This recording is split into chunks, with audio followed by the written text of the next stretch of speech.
The Arizona Center for the Book presents Southwest Book Chats, a series of conversations about selected titles from the Pima County Public Library's Southwest Books of the Year.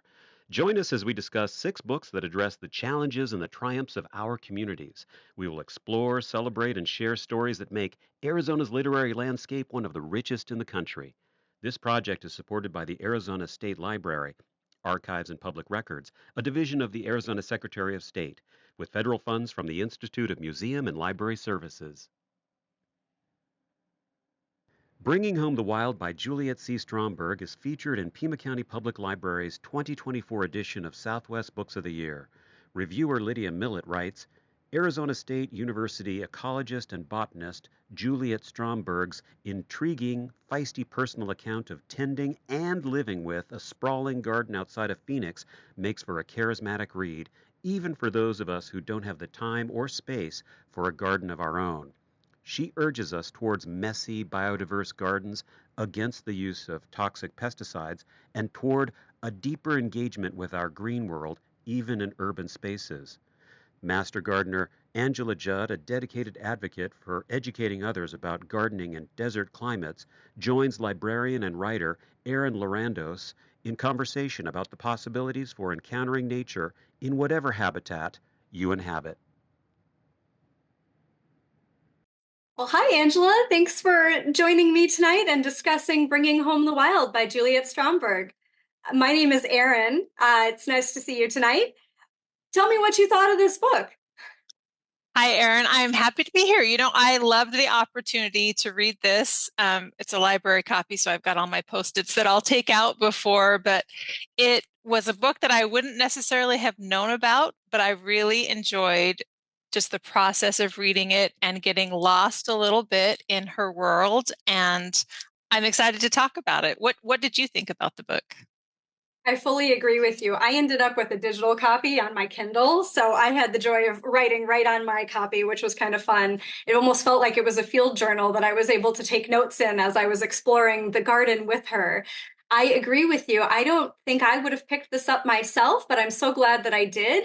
The conversational and personal tone that the author uses throughout the novel or throughout the essay was really inviting, and it made for a regular fiction reader having an experience of reading it like a fiction book for sure.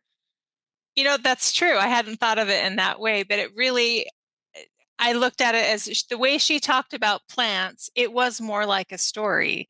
And with her background in botany, and she would use terms, I am not a botanist. I love plants, but there's a lot that I don't know. But she would intermingle big, long words in her, phraseology and the way she would talk about things and give the context. And so then I was like, oh, okay, now I know the meaning of that word. And I really enjoyed that part of the book. I felt like I was learning, but also, like you say, just part of the story, and each plant had its own story. And she was really excited to share, each part of that story of the plant or the bird or the bee in this book, and it was very inviting, and I really enjoyed it.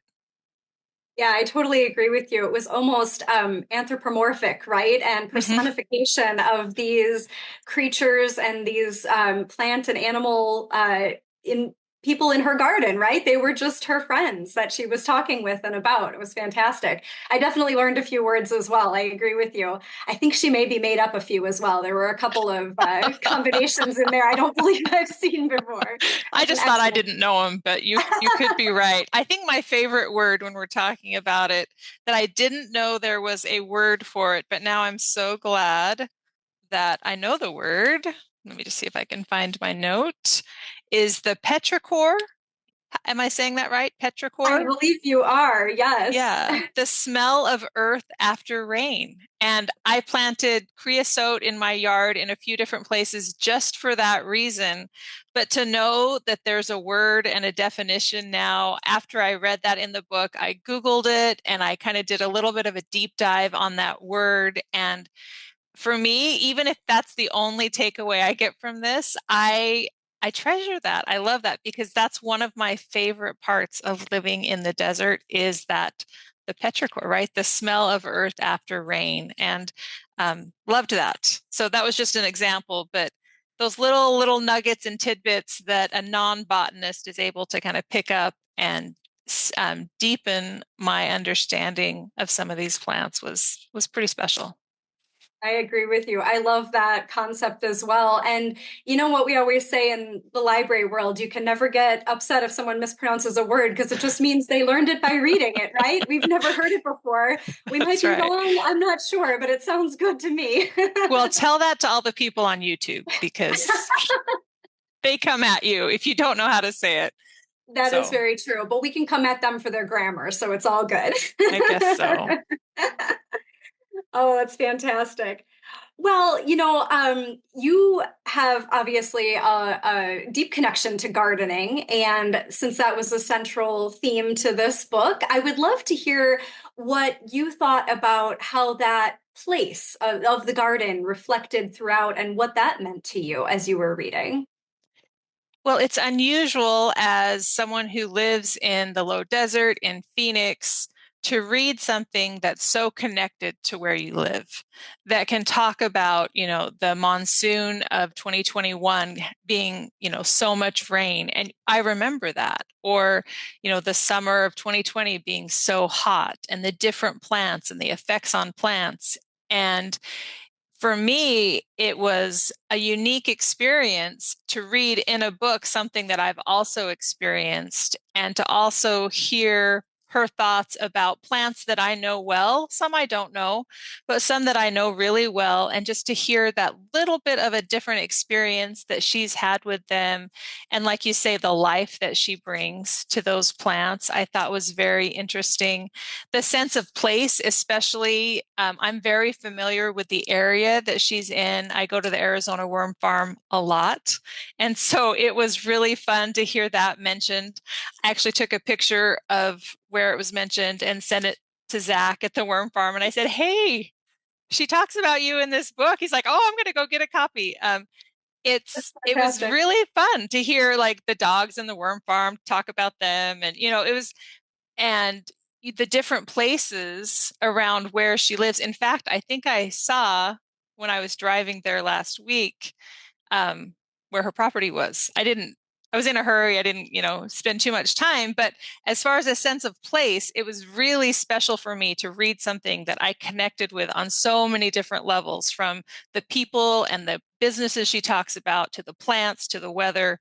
All of those connections are ones that I also have. And so I connected really well with this book. I really agree with you. I think I live just south of where you have been mentioning because I live just on the other side of South Mountain. Oh, And okay. so my reaction when I was reading that is, "Ooh, I'd better go drive down Baseline and see if I can figure out where she is." Right? It'll be like a pilgrimage now for those people who have read the book to go find her and say hi. I'll bet you she would love that. Well, and I think it's not going to be hard to find based on how Yeah. she describes it and just the wonderful world that she's created, And I spent some time 2 weeks ago in the Pacific Northwest with a bunch of gardeners, and it was wonderful. We toured a lot of different gardens, and there was a lot of talk about native plants and non-native plants. And so this book, as I was reading that, came at an interesting time because her perspective is a little bit different than some of the other gardeners I was talking to. And we may have that luxury a little bit more in the desert because our conditions are so harsh, Right. where something that's, I think other areas it can just take over, where here you have to help it take over a little bit, like with the irrigation water and things. But so it's interesting to kind of have those two not opposite, but very different perspectives within a short amount of time as I was reading this book and then also talking to other gardeners and seeing their gardens in and how important that is to them. I think the thing that struck me most is that even though she has this oasis, as you just mentioned, she is in the center of Phoenix, right? So the comparison that can be drawn between just a few blocks north or south or west and the vast different experience that someone has living there versus in an area where the plants have been able to thrive and have been, been given their own place. I think that that's very interesting as well. As I mentioned, I live just on the other side of South Mountain, and our yards are so regulated and so boring compared to what she gets to experience. That was interesting to me, just looking out in my own backyard while I was reading about this paradise that's 2 miles from my house as the crow flies. And the vast difference that we experience, for sure. Another thing I'd like to bring up around place, she mentions a lot her experience growing up in Wisconsin. And I actually have that in common with her. I grew up in Wisconsin as well. And I grew up on my grandparents' hobby farm. And it took me back to those experiences as well, hearing how she was talking about even the difference between gardening and farming, and how regulated the farming industry has to be, because there's an intent there. You're trying to grow, producible crops and all of that. But that really struck a chord with me personally. That difference between what would have happened even at my grandparents' property if more of the wild had been allowed in, and it hadn't been so regulated. So there were a lot of times when you mentioned reading a place name and going, "Oh, I know where that is." I also had that experience reading the parts about Wisconsin and thinking back to that personal history of mine, which was Isn't kind of that so interesting? I love that. Well, and what a difference as you talk about your property compared to that. I think the key, especially here in the desert, is water, and that access to water. And it may even be so in Wisconsin. I think that's the life-giving force in this book, is her access to water. And yeah, I really do feel like I liked her, the wisdom that she brought from the 20 years, as she looks back, but also the grace she extended to others as they were still learning.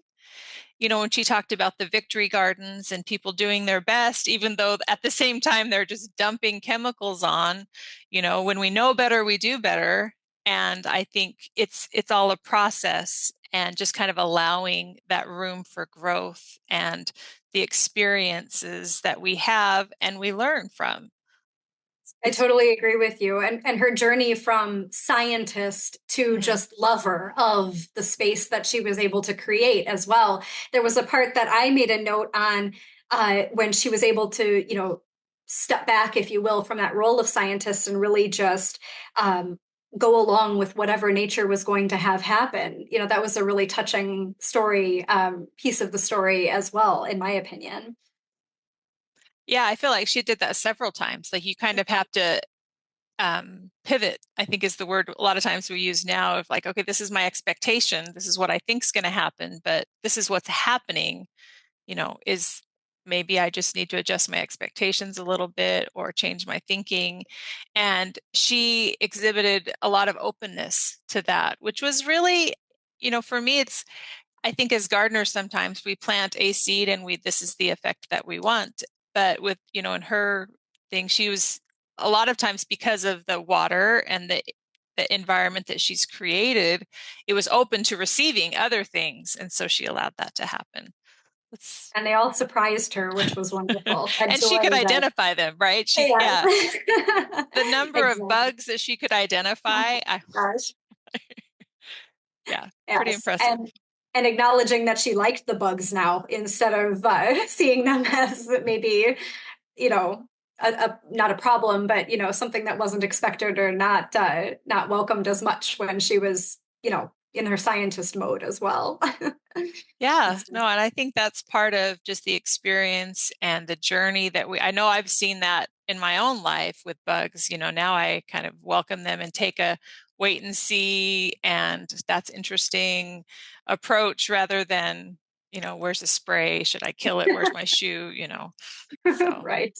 As long as they stay outside, right? I was just thinking that I did smash a bug last night that was inside for my son. So it's probably, better in the long run, right?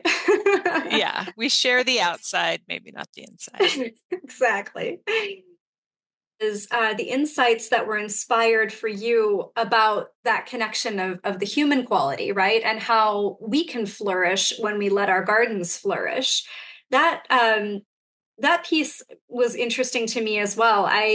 You obviously grow food to eat, but what about the beauty that we're being surrounded with as well? She brought up the concept of nature blindness, I believe she referred to it, where, as we become less reliant on our gardens for our food and for just life, we don't notice the nature that is surrounding us, even in our more regulated areas. I thought that was a very interesting concept to explore as well. Yeah, and how do you bring that into your own life? What's your takeaway from that? What's your maybe now that you've had that thought about that in your daily life, it's easy to go from garage to car, especially when it's so hot. How can we incorporate more of nature and appreciate it more? Well, and perhaps this is just, I've only been here for about 11 years. There was a lot more Wisconsin time of my life than Arizona. And so I'm still trying to reprogram my brain that we don't plant in the spring here. Everything is going to die if I try to plant it in the spring. So I have personally tried to bring some more of that, and do the container gardening or, actually, ironically, my best growing plant in my backyard was a tiny little cactus that I purchased probably 15 or 20 years ago at the Mitchell Park Domes in Milwaukee, Wisconsin. It was this cute little round cactus in a little pot.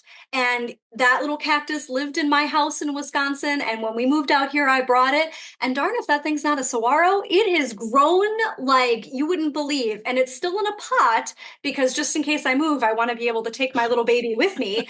But it has turned from this tiny little ball of a cactus into, I think it might actually be a saguaro. I'm considering leaving it to someone in my will because this thing is going to go on forever. And just being able to bring that back and forth with me, and connect the experience of having purchased it, and never thinking it would end up back in its original habitat, but here it is. Isn't that so interesting? And that feeling, think of her times thousands, that feeling of nurturing and believing in and watching the process as you've seen that plant get larger and larger, just that that no wonder she brings, personifies some of these plants as she's spends so much time with them. So it is interesting. And as a nature garden person, I mean, 100% relate to that. So love that. I also like it because it's a hard one to kill. I have killed my fair share of plants. So this one seems to be, he's in it for the long haul, I think. You can kill cactus, so you must be doing something right. You can kill just about any plant. So you're doing good. Fantastic. Take that one as a win. Vote of confidence. My grandfather would be proud. Love that. Oh, that's fantastic. Let's see here. So, you are a master gardener, so I'm sure that you are just chock full of resources and things for people to be thinking about. Did you read any part of this book and think, oh yeah, that's what I would have recommended, or no, that's different from what I have experienced? Tell me a little bit about your view of the book as a master gardener.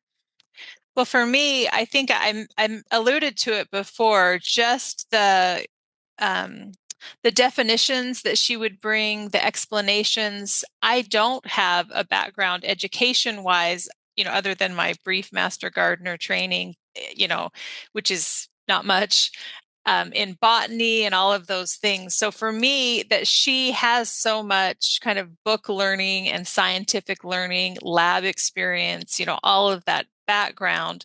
And yet she kind of has this artist heart, artist feeling with the plants was wonderful because I really enjoyed kind of the touches of that to help me expand what, to learn what I don't know. I'm always, I don't know what you don't know. And so I love learning from people who know so much. And it just kind of opens up, kind of like that one word, it opened up this whole avenue of things I could explore and study. And for me, that was what I really took away. There were a few terms that I understood the concept previously, maybe a little bit, but to hear it, put a name to it, and that there's a whole study of it, it really opened up some avenues of deeper exploration for myself, because I have an artist background.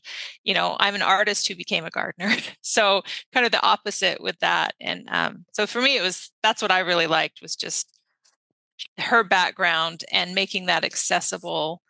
And and some of the things about the plants too, just the way she talked about them and thought about them in a little bit different way. Anybody who can think a little bit different than I do, I always appreciate, because they bring something that I don't have and can appreciate.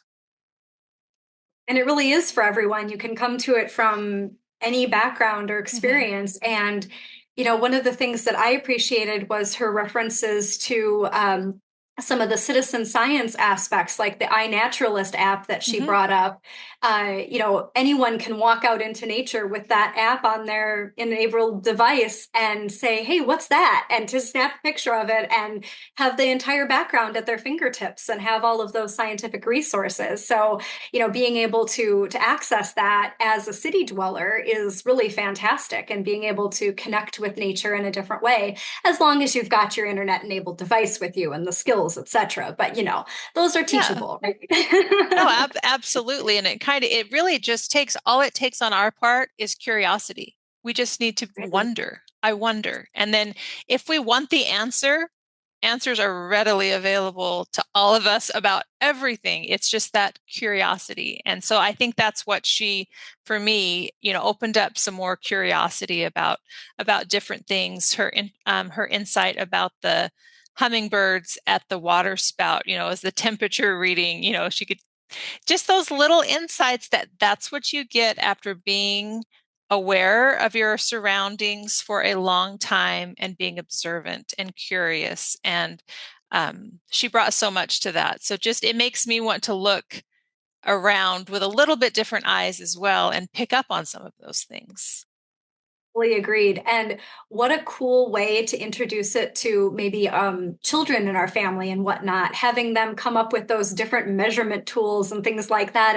And as you said, coming to it with wonder and just asking what's going on here, and broadening their scientific understanding along with their just natural appreciation for things. That was fantastic.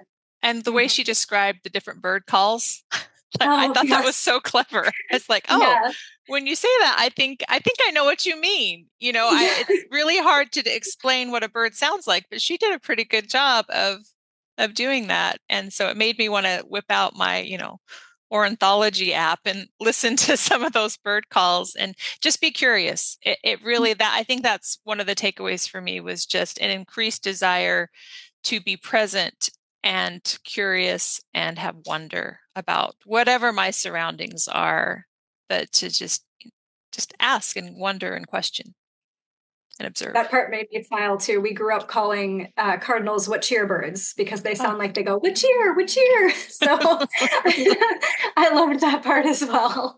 So you have an ornithology app? I haven't heard about that one. That sounds awesome. Tell me more. Oh, I did it when I went on a trip. I downloaded it with my mom and her brother and sister. So a different age generation, but definitely into the birds. And we went on a birding tour, and I think it was Cornell. It's since uploaded into the cloud. So I need to bring it back down sometime, but it made me want to dust that app off and remind myself of, at least be familiar with the normal bird song and the bird sounds that I hear every day in my garden. So many resources out there. Yeah. And it brings to mind too, folks like me who don't have that garden space in their backyard can just pop over to their library and collect a few seeds from the seed library and just throw them in the backyard and see what happens, and we can create our own paradises. It's a little trick. I wish it were that easy in Arizona. I wish chaos gardening just happened in Arizona, but unless you Usually it doesn't, but there are definitely, resources for that. And the seed catalog, I love that. I go there every time and just to kind of see what's there and check them out. I love that. So, And I love that they're all over the state too. So no matter mhm. if you're here in Phoenix, like the two of us are, you can pop over to the Maricopa County libraries or the Phoenix libraries have them. Down in Tucson, I know the Pima County Public Library System has seed libraries. They're all over the place. It's fantastic. Any of the 230 odd libraries we have in the state will Mhm. have something for you. It's fantastic. Well, and there's usually pamphlets right there as well. There's usually a few gardening books right there, sometimes planting calendars. And if you look on the Culture Pass, which in my library, the seed library is right by the Culture Pass area. And there's gardens that you can visit, get those culture passes for. And it's one thing to read about it, but it's another to get out and get in it. And, middle of the summer isn't always the best time, but we're hopefully getting through that. And there's so many months of the year where it is definitely wonderful to be outside.